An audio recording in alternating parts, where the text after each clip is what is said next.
आपल्या मृत्यूनंतर कोणाला द्यावी हे स्वतःची इच्छा आपण त्या मृत्यूपत्राद्वारे आपण लिहित असतो. आता हे मृत्यूपत्र जे आहे हे इमोशनली पण फार महत्त्वाचं आहे. म्हणजे आपल्या त्याच्यात भावना असतात की आपण मृत्यूपत्रामध्ये जी व्यक्ती आहे त्याला आपली प्रॉपर्टी का देतो हे लिहिणं खूप महत्त्वाचं असतं. आणि मृत्यूपत्र हे रजिस्टर्ड किंवा अनरजिस्टर्ड केलं जातं का असं बऱ्याच जणांना डाऊट्स असतात की ते रजिस्टर करावं का रजिस्टर करू नये. तर रजिस्टर नाही केलं तरी चालतं, नाही केलं तरी चालतं, पण रजिस्टर करणं हे सर्वात हिताचं आहे. कारण रजिस्टर केलेलं बिल हे कोणीही क्लेम करू शकत नाही. अगदीच खूप मोठ्या गोष्टी असतील त्याच्यामध्ये तर क्लेम करता येईल, पण रजिस्टर बिल हे सर्व प्रोटेक्टिव्ह आहे किंवा संरक्षण त्याला खूप चांगलं आहे. म्हणजे त्याला कोणीही चॅलेंज करू शकत नाही असं, म्हणून रजिस्टर करणं हे खूप महत्त्वाचं आहे. आता इंडियन सक्सेशन ॲक्ट जो आहे म्हणजे इंडियन सक्सेशन ॲक्ट आणि हिंदू सक्सेशन ॲक्ट याच्यामध्ये काय फरक आहे तो मी तुम्हाला सांगते. हे दोन्ही तुम्हाला आता मी मराठीत सांगत नाही. हिंदू वारसा कायदा आणि भारतीय वारसा कायदा यामध्ये काय फरक आहे. भारतीय वारसा कायदा आहे तो विलशी रिलेटेड आहे आणि हिंदू सक्सेशन ॲक्ट आहे तो विल न केलेल्या व्यक्ती जे जातात त्यांच्या वारसांशी रिलेटेड आहे. समजा एखादी व्यक्ती जर विल न करता गेली तर तिची प्रॉपर्टी आहे तिचं विभाजन कसं होईल हे हिंदू वारसा कायद्यामध्ये लिहिलेलं आहे. क्लास 1 हायर्स, क्लास 2 हायर्स असं आहे. तर ते हिंदू सक्सेशन ॲक्टमध्ये आहे. इंडियन सक्सेशन ॲक्टमध्ये विलच्या बाबतीत म्हणजे ज्यांनी विल केलेलं आहे त्यांच्या बाबतीतल्या सगळ्या गोष्टी तरतुदी त्याच्यामध्ये आहेत. तर हा झाला तो दोघांचा डिफरन्शिएट. आता मी मगाशी म्हणत होते की विल कोणी करावं, तर विल 18 वर्षाच्या पुढील व्यक्तीने करावं, पण जनरली विल तर प्रॉपर्टी ज्यांच्याकडे असते त्यांनीच करावं. तर प्रॉपर्टी म्हणजे काय, ती स्थावर आणि जंगम मालमत्ता, movable and immovable property. Movable property म्हणजे स्त्रीधन आलं, तुमच्या परंपरागत तुमच्याकडे जे काही दागिने आहेत किंवा तुम्ही खरेदी केलेले दागिने आहेत किंवा तुमच्या घरच्यांनी खरेदी केलेले दागिने आहेत ते तुमच्या ताब्यात आहेत, इन युअर पोझेशन, ते आले मुवेबल प्रॉपर्टीमध्ये. किंवा तुमची जी काही वाहनं आहेत, काही गाड्या आहेत, काही वस्तू आहेत महत्त्वाच्या त्या आहेत. आणि इमूवेबल प्रॉपर्टी म्हणजे फ्लॅट किंवा शॉप्स, जे काही सदनिका आहे किंवा दुकानं आहेत ती. तर ह्या ही प्रॉपर्टीचं आम्ही विल करतो आहे आणि आमच्या मृत्यूनंतर ह्या प्रॉपर्टीज या व्यक्तीला देण्यात याव्या.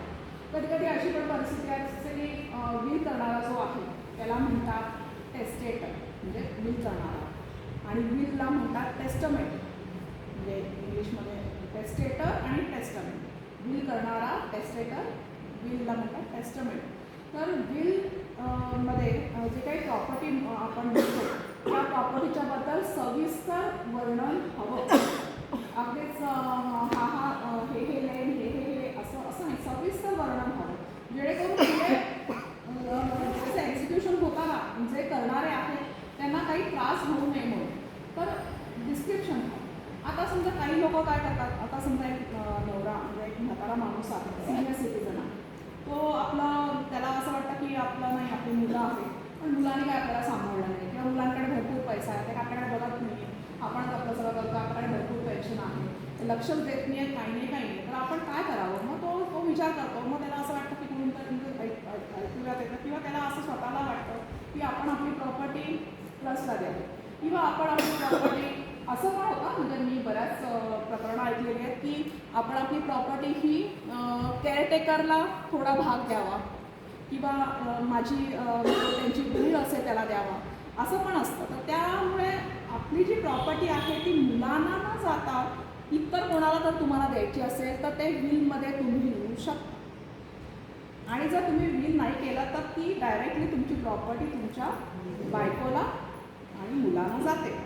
पण विलमध्ये एवढी पॉवर आहे की पहिली बायकोला ना मुलांना, पहिली बायको फर्स्ट वाईफ, केलं नसलं तर केलं नसलं हिंदू वारसा कायदा येतो. मी काय म्हणते मॅडम, एखाद्याला समजा 2 बायका आहेत, हां, हां आणि तो गेला म्हणजे हो हां. आणि माझ्या अडचण अशी आहे की एक आहे ती लग्न झालेली आहे म्हणजे रजिस्टर लग्न वगैरे असतात ती हम्म. केलेली. आणि दुसरी आहे ती अशीच ठेवलेली आहे. ठेवलेली बाई पण ती त्याच्या घरात राहते हां बायकोसाठी. बरोबर. तर मग त्याची प्रॉपर्टी कुणाला मिळणार? मग बायकोलाच मिळणार ना जी विवाहित बायको म्हटलंय. क्लास हां. 1 मध्ये काय आहे वाईफचं टर्म हे हिंदू सक्सेशन ॲक्ट प्रमाणे काय आहे तर लग्न झालेली Register झालेली. असं.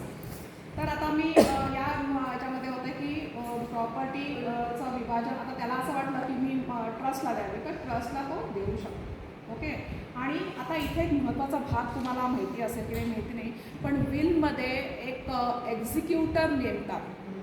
एक्झिक्युटर म्हणजे कोण की समजा विलमध्ये आता समजा एक बाई आहे ती 60ची आहे आणि किंवा एक 50ची झाली आणि तिला एक कॉलेजमधल्या वयाची मुलगी आहे आणि तिला कॅन्सर झालेला आहे आणि तिला वाटलं की आता मी काही जमणार नाही आहे आणि तिची प्रॉपर्टी आहे फ्लॅट आहे सगळं आहे सगळं आहे. तर तिने एक विल केलं आहे. त्याच्यामध्ये तिने असं लिहिलं की मी माझी सगळी प्रॉपर्टी जी आहे ती माझ्या मुलीलाच देणार आहे मृत्यूदत्त देण्यात यावी. आणि ह्या व्यक्तीला म्हणजे तिचा भाऊ असेल किंवा तिचा कोणी नातलग असेल किंवा बँक असेल किंवा एखादा ऑर्गनायझेशन असेल त्याला मी एक्झिक्युटर म्हणून नेमत आहे. एक्झिक्युटर म्हणजे काय की असा रेप्रेझेंटेटिव्ह जे विलचं पूर्णपणे डिस्ट्रीब्युशन करू शकेल. म्हणजे अशी व्यक्ती जी त्या विलच्या बेनिफिशरी म्हणजे कोण की ज्याला ते प्रॉपर्टी मिळणार आहे हां त्याला लाभार्थी असेल त्याला ती प्रॉपर्टी आहे त्याला व्यवस्थित देईल याची खात्री करणारा म्हणजे मॅनेजर असेल. Executor is a manager of the will. म्हणजे तो बघतो की हे विल बरोबर विलमध्ये जे लिहिलेलं आहे ते बरोबर होत आहे की नाही.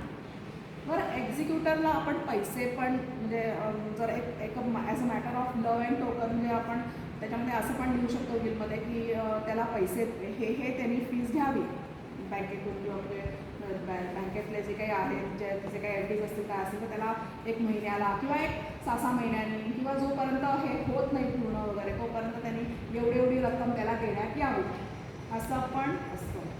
मग त्या त्याच्यावर व्यक्तीला लक्ष ठेवणारा कोण असतो तो बरोबर करतोय हां हे कोण बघतो? नाही मग ते जर तुम्हाला जर असं हे वाटायला असेल तर तुम्ही कोर्टात जाऊ शकता. मग अशी सक्षम म्हणजे कोण तुम्ही बँकेला हे बनू शकता.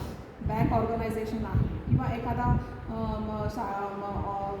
काय म्हणतात प्रायव्हेट ऑर्गनायझेशनमधली कोणी व्यक्ती आहे किंवा असं कोणी ज्याला तुम्ही असं वाटतं की हा व्यवस्थित सगळं करेल अशी व्यक्ती तुम्ही बघू शकता.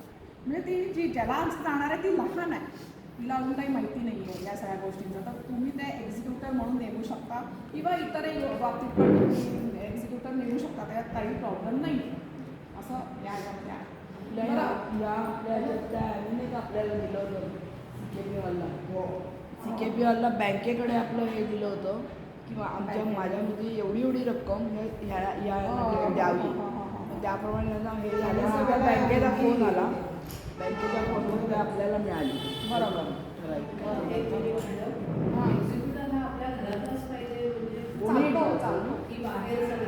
चालतो बाहेर आता जाऊन प्रॉपर्टी जितकी जास्त आहे तितकी रिस्क जास्त आहे.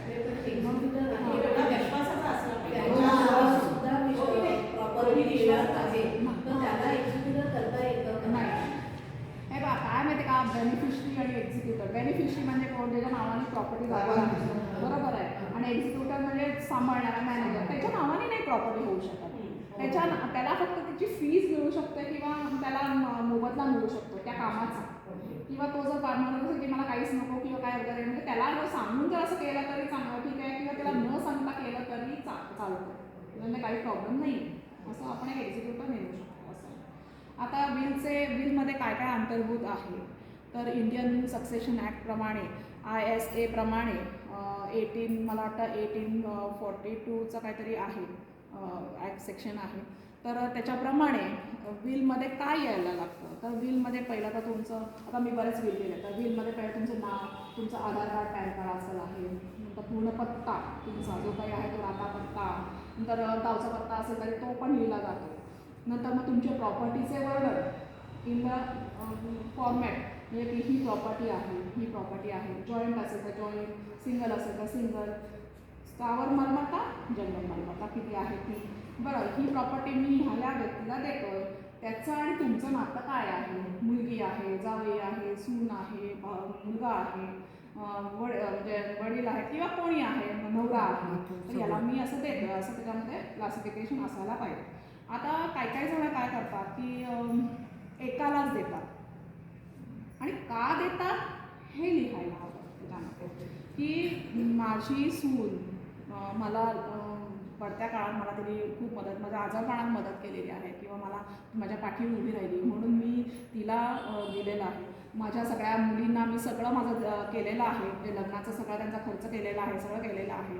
तिने आता माझ्या सुनेनेच मला सगळं बघितलेलं आहे. माझा मुलगा तर दारू पिणारा असेल काय असेल तर किंवा गेला असेल तर तो काही त्यांनी मला काही कधी बघितलं नाही, तर माझ्या सुनेच मला माझी प्रॉपर्टी माझ्या सुनेलाच द्यायची ही अशी इच्छा आपण त्या बिलमध्ये आपण लिहू शकतो. म्हणजे हे पण आपण करू शकतो. तर असं पण आहे, म्हणजे विलमध्ये ही शक्ती आहे, ही पॉवर आहे. बरं, विलमध्ये असं पण एक तरतूद केली जाते की ह्या विलमध्ये कुठच्याही प्रकारचा दबाव, जबरदस्ती, दडपण नाही, असं त्यामध्ये ते अंतर्भूत केलं जातं. बरं, विल जी आहे तर आता तुम्हाला अजून तुम्ही काही प्रॉपर्टी खरेदी केली आणि विल रजिस्टर केलं आणि तुम्हाला काही प्रॉपर्टी तुम्ही खरेदी केली तर तुम्ही काय करू शकता, तर कोडिसिल म्हणून हा प्रकार आहे. तर तुम्ही एक पान त्याला लावून ते जोडू शकता आणि ते रजिस्टर करू शकता, असा पण प्रकार आहे. पण जनरली विल हे 60च्या पुढे किंवा 65च्या पुढे असं करतात. म्हणजे विल हे काही लवकर करत नाहीत. पण विल लवकर कधी केलं जातं की तुम्हाला आजारपण आहे, दुर्धर आजार आहे, कॅन्सर आहे, काय असेल तर तुम्ही विल करू शकता, त्यात काही प्रॉब्लेम नाही आहे. तुम्हाला असं डॉक्टरांनी अल्टिमेटम दिलं तर तुम्ही विल करू शकता, त्यात काही हे नाही आहे. तर आणि आता विल जे आहे ते रजिस्टरच करावं असं माझं मत आहे. विल रजिस्टर नाही केलं तरी चालतं, it is not compulsory. Notary करतात ना. देऊ शकतो मी आपण बिलवर नावं. तुमच्या नावाने फ्लॅट आहे ना, तुमच्या नावाने फ्लॅट आहे ना, मग तुम्ही तुमच्या कोणी नाही आहे समजा, एक दोघांना देऊ शकता ना, दोघांना देऊ शकता ना. हो, एकच नाव घालायला पाहिजे. नाही असं काही नाही. आणि दोन्ही वेगवेगळी नावं असली तरी चालतील. वेगवेगळे नाव हो तुम्ही देऊ शकता.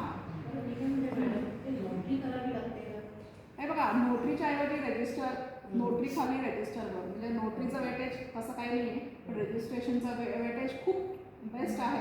म्हणजे it is like good, better, best म्हटलं तर नोटरी तर गुड आहे आणि बेस्ट म्हणजे रजिस्ट्रेशन आहे. म्हणजे नोटरीला काही हे आहे, कालावधी असतो नोटरीला, काही पिरियड असतो का?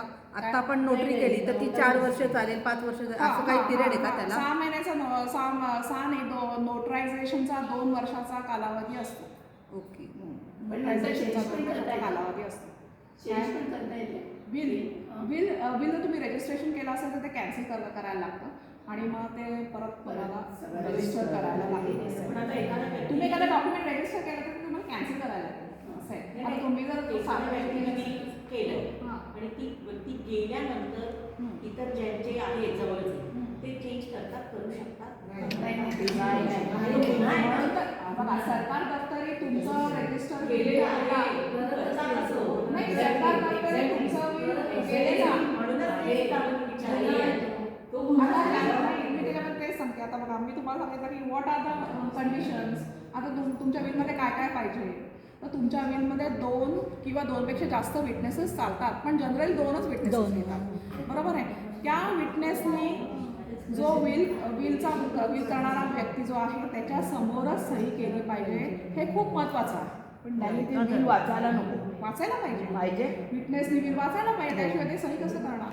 दे have to read the bill. ते त्याचे बेनिफिशरीज नाही आहे, त्यांना ती प्रॉपर्टी मिळणार नाही आहे, पण ते ॲज अ गुड फेथ म्हणून ते तिकडे विटनेस म्हणून सही करणार आहे. आणि कशावर ते घेतलंय सगळं वाचलं पाहिजे आणि मग बिल करणारा जो व्यक्ती आहे त्याच्यासमोर ती सही केली पाहिजे, असं त्याच्यात लिहिलं गेलं पण पाहिजे. यू हॅव टू इन्कॉर्पोरेट दिस. कारण मग असं जर तुम्ही तो विटनेस आहे ना, तर विटनेसच्या खाली असं लिहिलं जातं की आम्ही हे सगळं विल वाचलेलं आहे आणि जो विल करणारा ते नाव आहे त्यांचं, समजा रमेश पाठक आहे, तर रमेश पाठक याच्या समक्ष आम्ही सह्या केलेल्या आहेत, असं. म्हणजे 2 विटनेसेस लागतात. 2पेक्षा जास्त विटनेस असले तरी चालतील, पण 2च विटनेसेस घेतले जातात. प्रत्येक पानावरती त्यांची सही लागते. त्यांचे फोटो, आधार कार्ड, जे काय रजिस्ट्रेशनला प्रोसिजर आहे ती सगळी आणि लागते. साधं लिहिलेलं असेल विल आणि मग ते साक्षीदार दोघं असतात, त्यांनी सुद्धा ते वाचलं तरच सही करायची का? एकाच घरातले दोघे साक्षीदार चालतात? हा? एकाच घरातले दोघे साक्षीदार चालतात? नवरा बायको चालतो. जनरली काय करतात माहिती का, ओल्ड पर्सन घेत नाही, जनरली मध्यमवयीन लोक घेतात हा, बरोबर. ॲज अन विटनेस म्हणून. म्हातारी माणसांचं काही हे नसतं, मग बरोबर. मध्यमवयीन असं शेजारचे म्हणा हा, किंवा तेच म्हणून. नातलग म्हणा असे पण घेतले तरी चालतात. आपल्या विश्वासातले असेल ते घ्यायचे. हो मेडिकल सर्टिफिकेट त्याच्यामध्ये येते. आता मेडिकल सर्टिफिकेटच्या बद्दल पूर्वी ना लोक कोणाचं पण मेडिकल सर्टिफिकेट आणायचे, पण असं नाही आहे. मेडिकल सर्टिफिकेट हे ज्या दिवशी तुम्ही, आता हे खूप महत्त्वाचं आहे बघा, तुम्ही ऐका, मेडिकल सर्टिफिकेट हे ज्या दिवशी तुम्ही विल करताय त्या दिवशीचं तारखेचं मेडिकल सर्टिफिकेट लागतं आणि ते पण MBBS डॉक्टरचं किंवा MD डॉक्टरचं, BHMS BAMSचं चालत नाही. MBBS डॉक्टरचं चालतं किंवा मग MDचं चालतं आणि जो आपला नेहमीचा डॉक्टर आहे त्याच्याकडून चालतं. त्यात हेच लिहिलेलं असतं की this person mister this physically and mentally sound to make this will as on today, असं की आजच्या रोजी त्याने हे असं, तर ते तो एक क्रायटेरिया त्याच्यामध्ये आहे. आता प्रोबेट ज्याचं घर आहे तो बेडवर आहे वर्षभर, तो बोलत नाही, काही नाही, काही बरोबर. नाही, त्याची सिग्नेचर पण घेऊ शकत नाही बरोबर. आणि त्यांनी त्याच पिरियडमध्ये बिल तयार केलं हां, तर ते होऊ शकतं. होऊ शकतं का मेंटली मेंटली रिटायर्ड असं तुम्ही आता क्लॉज टाकताना मेंटली आणि फिट राहायला पाहिजे, पण तो मेंटली म्हणजे अनसाऊंड माइंड. व्हॉट इज अनसाऊंड माइंड म्हणजे तो जर वेगळा असेल किंवा त्याला जर कळतच नसेल आपण काय करतोय तर मग त्याचा काही अर्थच नाही होऊ शकत. म्हणजे त्याला काही कळतच नाही की आपण काय करतोय.